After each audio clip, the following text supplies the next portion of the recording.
Umphakathi wasezindaweni eziningi ezinezimayini uhlala ukhala ngokuthi lezomayini azisizi ngalutho ukusimamisa umnotho wendawo ezisuke zikuyo.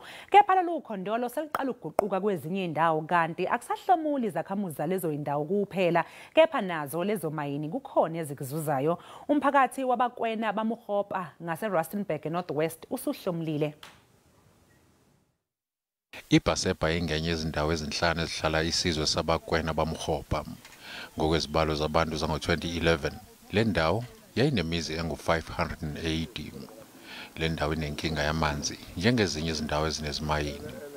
Imizi ngokwehlukana kwayo lapho inompompo egcekeni. Uthi banenkinga kule ndawo njengoba bake bahlala inyanga yonke bengenamanzi.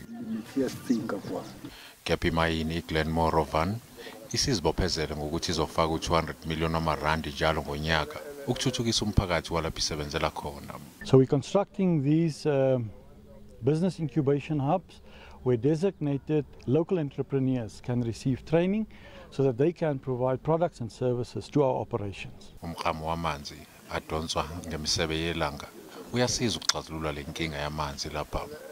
Intsha isithola imisebenzi komunye umkhamo wokuhlanza oxhaswe yilemayini. eBethani ekudebuduze nalapha sekunesikhungo sezemidlalo esesisebenza. Le miklamo ayivula amathuba omsebenzi kuphela kepha ithuthukisa nengqalasizinda yendawo.